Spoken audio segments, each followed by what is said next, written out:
Life is so unpredictable. COVID-19 pandemic has resulted in substantial amount of income losses.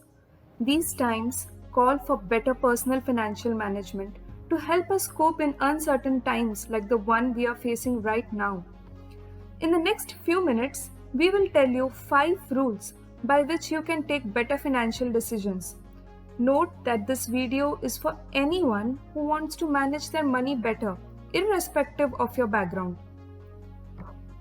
Rule 1. The 50-30-20 rule. Senator Elizabeth Warren popularized the 50-30-20 budget rule. As per this rule, you have to allocate at least 20% of your income in savings. Remember, you don't have to dig out this 20%, but you have to secure it at any cost.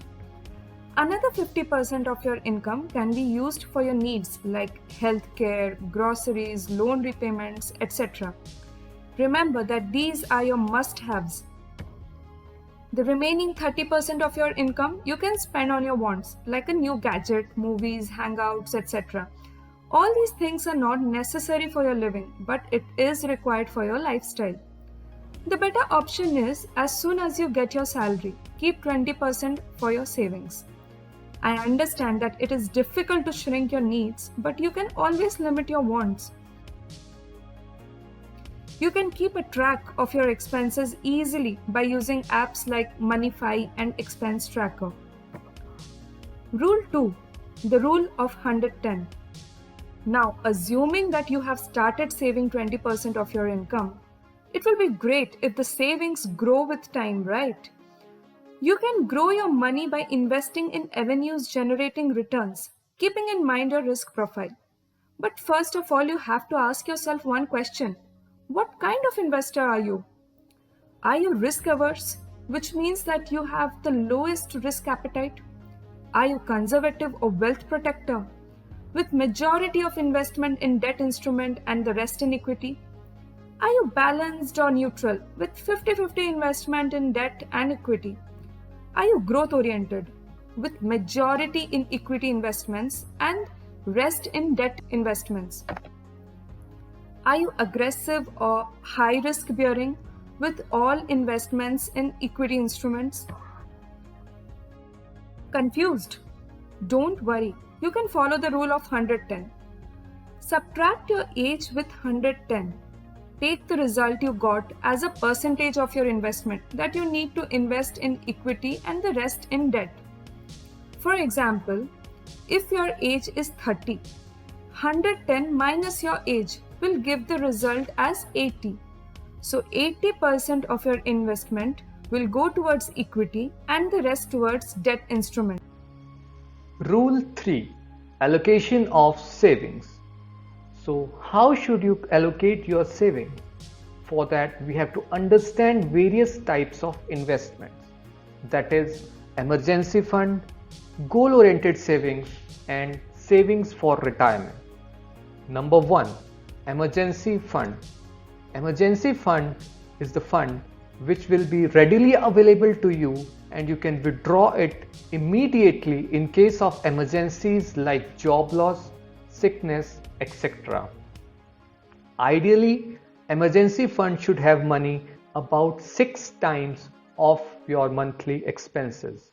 That means in case your income stops, you should be able to manage the expenses of your household for at least 6 months. The various options of investment for emergency funds are bank savings account, liquid mutual funds, ultra short funds, low duration funds and short duration funds. All these options comes under the category of low risk with low to moderate returns and high liquidity. But what is a mutual fund? A mutual fund is simply a financial institution that pools money from investors into a fund house. The fund house then appoints a fund manager who invests the pooled money in securities like stocks of listed companies, government bonds, corporate bonds and money market instruments, which then generate returns, and these returns are passed to the investor. Number 2. goal-oriented savings. These investments will be based on your goals, like it includes accumulating money for buying a car after 5 years, or sponsoring your child's higher education after 15 years, or buying a house after 20 years, and so on. For long-term goals with time duration of 10 years or more, investment in equity-linked savings schemes can be done. These are more profitable, but of course, it will depend on your risk appetite. Better option is to diversify your investments among debt and equity funds. You can also explore other options like NSC and PPF, where the returns are fixed at around 8% with very low risk. Moreover, the ELSS, NSC, PPF comes with tax deduction of a maximum of 1.5 lakhs. And finally, savings for retirement. This will take care of your golden years once you retire. At that time, you are probably free of your liabilities and need funds mostly for healthcare and personal expenses. So this particular allocation will take care of those needs. The various options of investment for retirement planning are investment in various retirement funds, PPF and NPS as per your risk appetite. For these, you can get tax deductions as well. Rule 4. Don't put all your eggs in a single basket. Now that's a common adage we all have heard. Now, technically speaking, no instrument, no institution, no funds, no scheme is 100% safe. There is always some risk involved. So to minimize the risk of losses, it is always better to invest in more than one kind of financial institution. Let's say you are investing 1 lakh rupees in short duration funds. So rather than investing it in just one mutual fund, it's better to invest it in 2 to 3 mutual funds of different institutions. So even if one of your mutual fund shuts down, you can have enough money to sustain till the issue is resolved. Now here is an illustration from Zerodha's coin platform where you can analyze and compare various kinds of investments. Let us know if you would like us to make a detailed video on different investment funds like equity, debt, hybrid, etc. If you want to open an account with Zerodha, the link is given in the description below. Rule 5.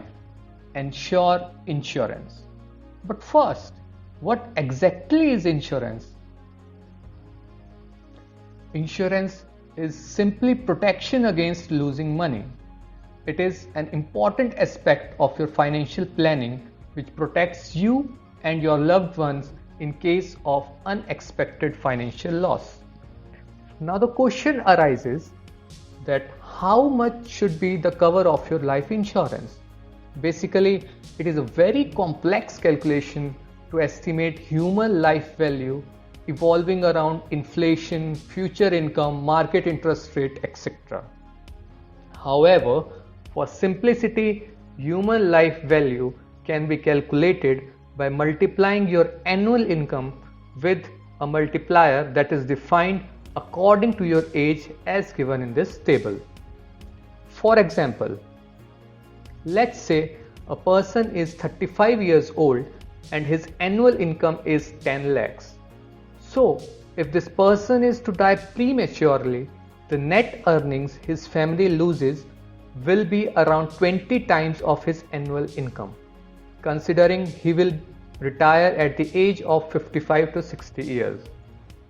Therefore, human life value in this case is 10 lakhs into 20 times, which is 2 crores.